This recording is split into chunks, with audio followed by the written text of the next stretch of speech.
டெல்லி பாஜக தலைமை அலுவலகத்தை முற்றுகையிடுவதற்காக டெல்லி முதல்வர் அரவிந்த் கெஜ்ரிவால் தலைமையில் ஆம் ஆத்மி கட்சியினர் பேரணியாக செல்கின்றனர். அந்த காட்சிகளை பார்க்கலாம்.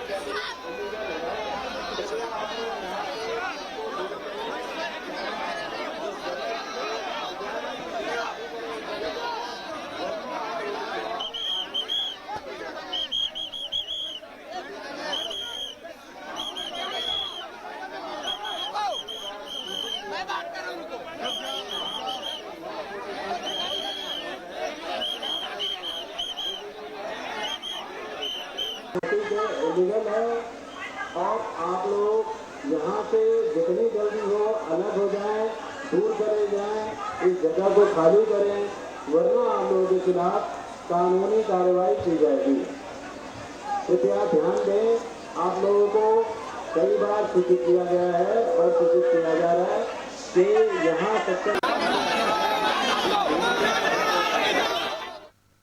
இது குறித்தான முழு விவரங்களோடு இணைகிறார் நமது செய்தியாளர் ராஜா. வணக்கம் ராஜா. போலீசார் தரப்பிலிருந்து இந்த பேரணிக்கு அனுமதி மறுப்பு தெரிவித்திருந்த நிலையில் தற்போது எவ்வளவு பேர் இந்த பேரணியில் பங்கேற்றிருக்கிறார்கள்? தற்போது அங்கு நிலவக்கூடிய கள நிலவரங்கள் என்னவாக உள்ளது? வணக்கம். ஆம் ஆத்மி கட்சி எம்பி சுவாதி மாலிவால் தாக்கப்பட்ட விவகாரம் பெரும் போராட்டம் வெடிக்க இருக்கிறது. டெல்லி முதல்வர் அரவிந்த் கெஜ்ரிவாலின் உதவியாளர் விபு குமார் தான் அவரை தாக்கியதாக அவர் போலீசில் புகார் கொடுக்க போலீசார் விசாரணைக்கு பிறகு விபு குமாரை நேற்று தினம் கைது செய்திருக்கிறது. இதுக்கு கண்டனம் தெரிவிக்கும் வகையில் தான் டெல்லி முதல்வர் அரவிந்த் கெஜ்ரிவால் தலைமையில் மிகப்பெரிய போராட்டம் அறிவிக்கப்பட்டிருந்தது. இப்ப டெல்லி பாஜக தலைமை அலுவலகத்தை நோக்கி முற்றுகையிடும் போராட்டம். எங்கள் அனைவரையும் கைது செய்யுங்கள், ஒவ்வொருவராக நீங்கள் கைது செய்வதை விட்டு அனைவரையும் கைது செய்யுங்கள். எங்களுடைய வளர்ச்சி பிடிக்காமல், ஆம் ஆத்மி கட்சி வளர்வதை பிடிக்காமல் பாஜக செயலை செய்கிறது. பாஜகவின் தூண்டுதல் பேரு தான் சுவாதி மாலிவால் அங்கே வந்திருக்கிறார் என்று அவர்கள் தரப்பு குற்றச்சாட்டாக இருக்கிறது.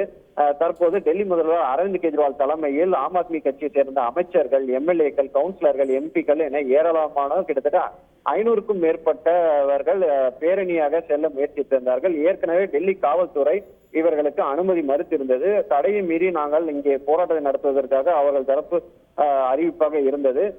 12 மணி அளவில் டெல்லி முதல்வர் அரவிந்த் கெஜ்ரிவால் ஆம் ஆத்மி கட்சி அலுவலகத்துக்கு வருகை தந்திருந்தார்.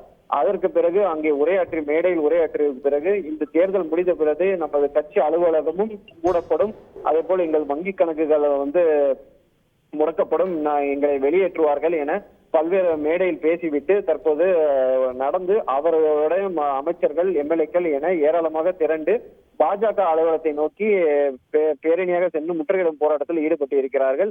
நாங்கள் இன்றைய தினம் கைது செய்யப்படவில்லை, இது எங்களது வெற்றி. நாங்கள் கைது செய்யப்படும் பட்சத்தில் அடுத்த கட்ட நடவடிக்கையாக இருக்கும். டெல்லியில் உள்ள ஆம் ஆத்மி கட்சி அலுவலகத்திற்கும் பாஜக தலைமையகத்திற்கும் ஒரு 500 மீட்டர் தொலைவு தான் இருக்கிறது. அதனால் ஆங்காங்கே ஏராளமான தடுப்புகளை வைத்து போலீசார் தடுக்கும் முயற்சியில் இருக்கிறார்கள். மேலும் 144 தடை உத்தரவும் பிறப்பிக்கப்பட்டிருக்கிறது. தடையை மீறி இவர்கள் செல்லும் பட்சத்தில் அனைவரும் கைது செய்யப்படுவார்களும் என அதற்காக ஏற்பாடுகளும் டெல்லி போலீசார் தயார் நிலையில் இருக்கிறார்கள். ஏராளமான பேருந்துகள் எல்லாம் வர வைக்கப்பட்டிருக்கிறது. அந்த சாலை முழுவதுமே இருபுறமும் முடக்கப்பட்டிருக்கு, போக்குவரத்துக்காக முடக்கப்பட்டிருக்கிறது. மற்றும் அங்கே உள்ள அந்த ஐடிஓ மெட்ரோ சேவையும் தற்காலிகமாக நிறுத்தப்பட்டிருக்கிறது. 2 மணிக்கு பிறகு இந்த போராட்டம் கைவிட்ட பிறகுதான் அடுத்த கட்ட நடவடிக்கை எடுக்கும் என கூறப்பட்டிருக்கிறது. அதே போல் பதாதைகளை ஏந்தி முதல்வர் தலைமையில் போராட்டமானது நடைபெற்று வருகிறது. மேலும் அங்கே ஜாமர்களும் போடப்பட்டதாக புகார் எழுந்திருக்கிறது. அதனால் பெரும்பாலும் அங்க அந்த சிக்னல் எதுவும் வேலை செய்யாது. வேறும் ஆம் ஆத்மி கட்சியில் ஏராளமான வருவதை தடுப்பதற்காகவும் இந்த முன்னெச்சரிக்கை நடவடிக்கை எடுக்கப்பட்டதாக டெல்லி காவல்துறை தரப்பில் தெரிவிக்கப்பட்டிருக்கிறது. முழு விவரங்களுக்கு நன்றி ராஜா. செய்திகளை உடனுக்குடன் தெரிந்து கொள்ள உடனே சப்ஸ்கிரைப் பண்ணுங்க.